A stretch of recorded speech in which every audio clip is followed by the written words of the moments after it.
بسم اللہ الرحمن الرحیم۔ اللہ تعالیٰ نے انسان میں سب سے پہلے اس کی شرمگاہ پیدا کی، پھر اسے فرمایا یہ تیرے پاس میری امانت ہے، اسے اس کے حق کی جگہ پر رکھنا۔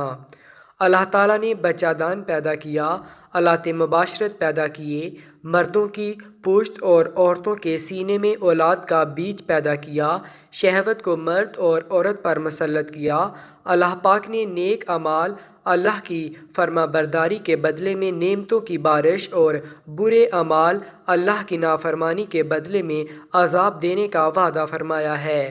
بے شک اللہ کا وعدہ پکا اور سچا ہے۔ بے شک اللہ نے انسانوں کے جوڑے بنائے تاکہ وہ ایک دوسرے کے لیے سکون کا سامان مہیا کر سکیں۔ شریعت میں بیوی سے ہم بستری یعنی مباشرت کرنے میں دن اور وقت کی کوئی قید نہیں۔ میاں بیوی باہمی رضامندی سے جب چاہیں اس شرعی فریضہ کو سر انجام دے سکتے ہیں، لیکن اللہ کے حکم کے مطابق کریں گے تو انعام سے نوازا جائے گا، اور اگر اس کے حکم کے خلاف کریں گے تو اس کی منشا اور مرضی کے مطابق عذاب نازل کیا جائے گا۔ اللہ تعالیٰ اور اس کے رسول صلی اللہ علیہ وآلہ وسلم نے اس بات سے منع فرمایا ہے کہ آدمی حالت حیض میں اپنی بیوی سے ہم بستری کرے، مگر ہوتا یہ ہے کہ اللہ تعالیٰ اور اس کے رسول صلی اللہ علیہ وسلم کے حکم کی پرواہ نہ کرتے ہوئے جب کوئی شخص اپنی بیوی سے حالت حیض میں مباشرت کرتا ہے تو شیطان مرد سے سبقت کرتے ہوئے اس کی بیوی سے ہم بستری کر لیتا ہے۔ اگر اس صورت میں حمل رہ جائے تو پیدا ہونے والی اولاد منخص، ہجڑے یا خواجہ سرا پیدا ہوتی ہے۔ ام المومنین حضرت ام سلمہ کی روایت ہے کہ نبی کریم صلی اللہ علیہ وآلہ وسلم ان کے پاس تھے۔ اس دوران گھر میں ایک مخنث موجود تھا جس نے ام المومنین حضرت ام سلمہ کے بھائی عبداللہ بن ابو امیہ سے کہا، اگر اللہ نے کل آپ کو طائف کی فتح نصیب کی تو میں تمہیں غلیان کی بیٹی دکھا دوں گا۔ جب وہ سامنے آتی ہے تو 4 بال پڑتے دکھتے ہیں اور جاتے جاتے 8۔ یہ سن کر نبی کریم صلی اللہ علیہ وآلہ وسلم نے فرمایا کہ اس طرح کے لوگ تم عورتوں کے پاس نہ آیا کریں، یعنی ان سے پردہ اختیار کرو اور انہیں گھروں میں داخل نہ ہونے دیا کرو۔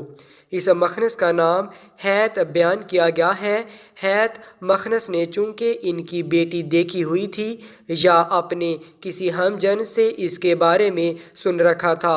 اس نے رسول اکرم صلی اللہ علیہ وآلہ وسلم اور ام المومنین حضرت ام سلمہ کی موجودگی کا بھی احساس نہیں کیا، اور حضرت ام سلمہ کے بھائی کے سامنے حضرت غلیان کی بیٹی کے حسن کی تعریف شروع کر دی۔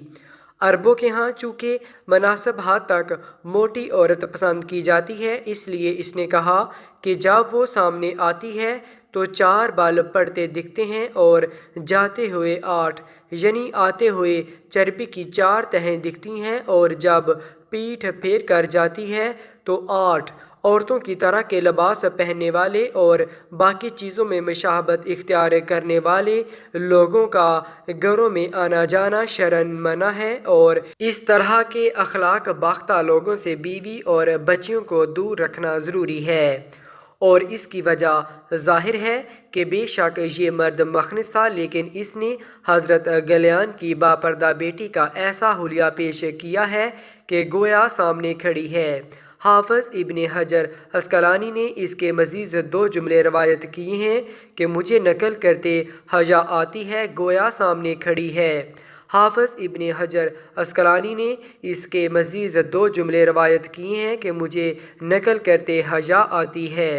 گویا اس نے بے لباسی میں تصویر اتار کے سامنے رکھ دی ہو، کیونکہ ایسے لوگوں کی اکثریت بےہودہ اور گندی ذہنیت کی مالک ہوتی ہے، لہٰذا وہ لوگ جنہیں اپنی بیٹیوں اور بیویوں کی عزت عزیز ہے، ان کے لیے اللہ کے رسول صلی اللہ علیہ وآلہ وسلم نے یہ حکم فرمایا ہے۔ ایسے لوگوں کا گھروں میں عورتوں کے پاس آنا غیرت کے منافی اور باہر سے گندگی لا کر اپنے کپڑوں پہ ڈالنے کے مترادف ہے، جبکہ میری قوم بچے کی پیدائش پہ انہیں خود بلا کر لے آتی ہے، اور جب شیطان گھر میں بس جاتا ہے تو پھر روتی ہے۔ حضرت سالم بن عبداللہ بن عمر نے اپنے والد حضرت عبداللہ بن عمر رضی اللہ تعالیٰ عنہ سے روایت بیان کی ہے کہ رسول صلی اللہ علیہ وآلہ وسلم نے فرمایا، 3 بد نصیب لوگ ایسے ہیں کہ اللہ تعالیٰ قیامت کے روز ان کی طرف دیکھنا گوارا نہیں کرے گا: والدین کا نافرمان، اور ایسی عورت جو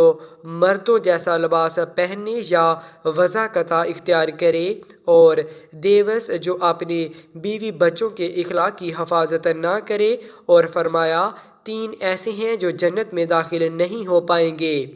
حضرت عبداللہ بن عمر نے رسول اللہ صلی اللہ علیہ وآلہ وسلم کا ارشاد روایت کیا ہے، فرمایا 3 لوگ ایسے ہیں جن پر اللہ کریم نے جنت حرام قرار دے دی ہے: